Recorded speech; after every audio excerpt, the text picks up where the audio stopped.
everyone and welcome. Today I am going to show you how to make a Santorini stone alternative. I love Santorini stones so much since Emma sent me some, but I'm trying really hard to watch my money. I ordered one box of Santorinis and Suzanne sent me this whole box of Ultracal 30. So I went ahead and I popped a few more bucks and I bought this mold from Happy Dotting Company.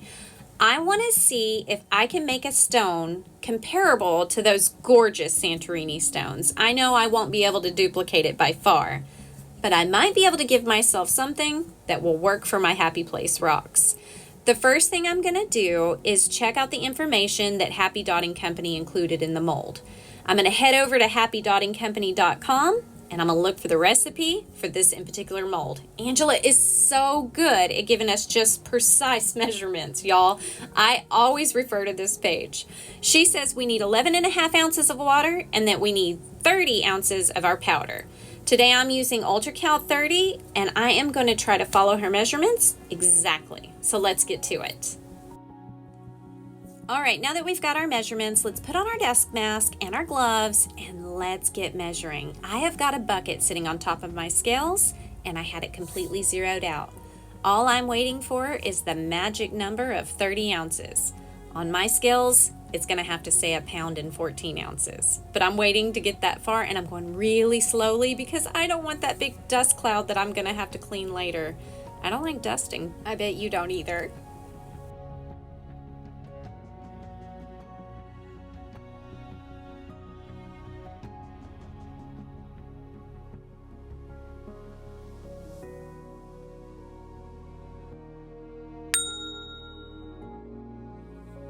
All right, now I've got exactly 1 pound and 14 ounces of our Ultracal 30. I'm gonna reset the scales by hitting tare.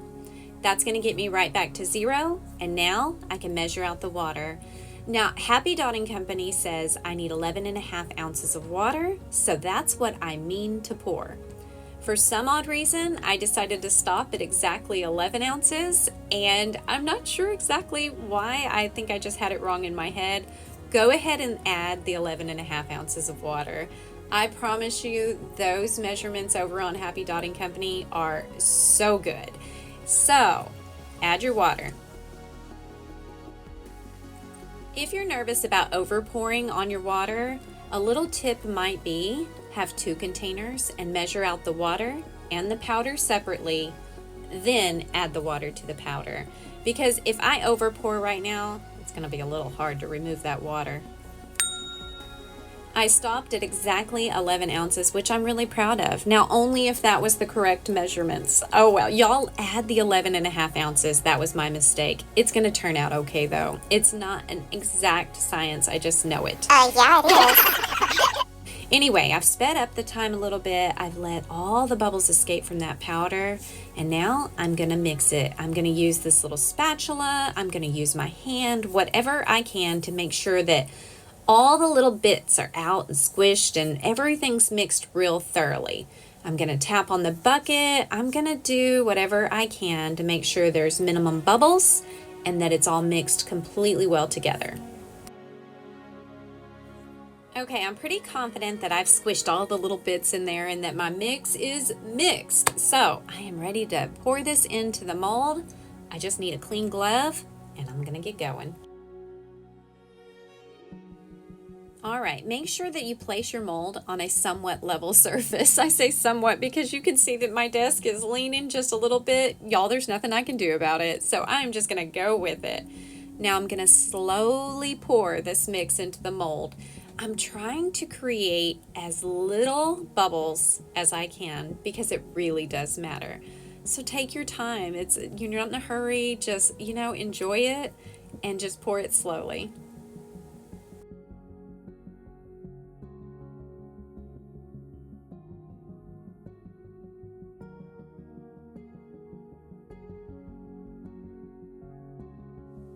I'm trying really hard to feel this all the way up to that bottom lip without going over. I've learned over time that if you go over, it makes for more sanding the back. The back won't be so smooth and it's just a whole lot easier. So I'm trying to be ultra careful to pour these just right and to make sure that I get the right amount of mixture in each one of these cavities.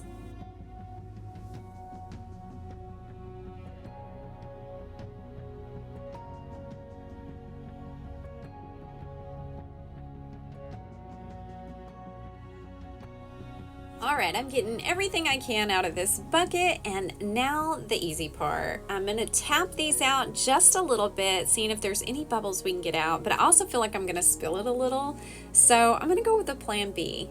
I'm gonna get out a cotton swab, and this is just something weird I do. I bend it just a little bit, and I use it. What I'm doing is I'm rubbing it along the bottom of this mold. I feel like if there's any little bubbles down there, I'm just knocking them off. And I have it curved up just a little bit so that I can go around that upper edge, because if those bubbles should raise and cling to that edge, you'll have a little hole in your stone, and I don't want that. So I'm going to go through every one of these and do my best at clearing it of any bubbles. You can see them popping up here, so I know they're there. All right, you guys, I'm going to do this, and then it's going to be the easy part. We're just going to wait.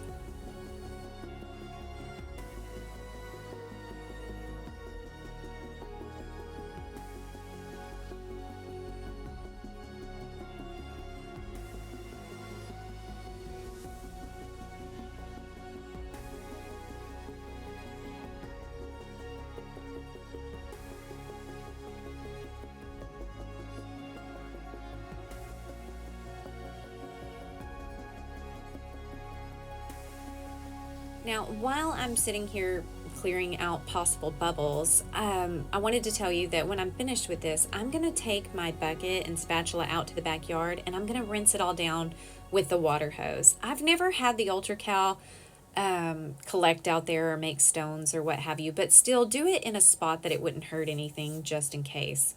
I don't recommend pouring this down your sink. Just be careful. All right, so now I'm gonna let this sit for 45 minutes, and voila! Thank you, editing, we're back. Now, if you can see, I'm not sure if you can, these are actually still wet. They're warm to the touch, and I still pop them out anyway. I like to get them when they're still just a little bit wet so that I can clean all the excess off the backs, and I don't know, I just do it this way. You're welcome to follow whatever directions you see fit, but this has been the way I've been doing it for a long time. So I am going to pull them all out. I am going to wash them all in a bucket of water, and then I'm going to dry them, and I'm going to leave them for several days.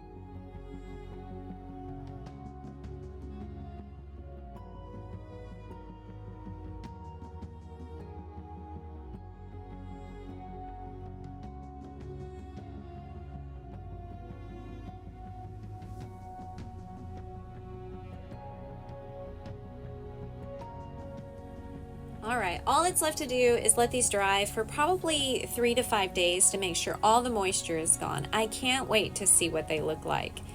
They're definitely going to lighten up in color as they dry.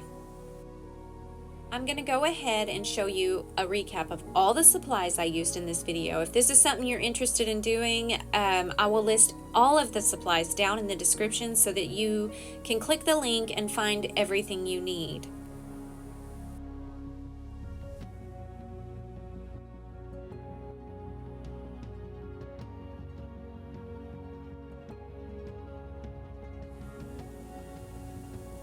Alright, it's been several days and I've picked out the one that I want to paint first. And the first thing I'm going to do is give it several coats of white paint. Remember, I'm trying to imitate a Santorini stone.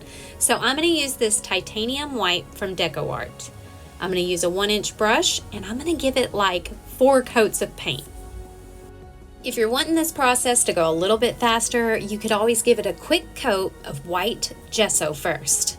That'll get you there a little bit faster, but I was in such a hurry, I just kept layering on the coats of paint. Alright, now that I'm on the last coat of paint, I wanted to let you know that I tried every glitter I own trying to imitate that gorgeous glittery finish look that the Santorini Stones have.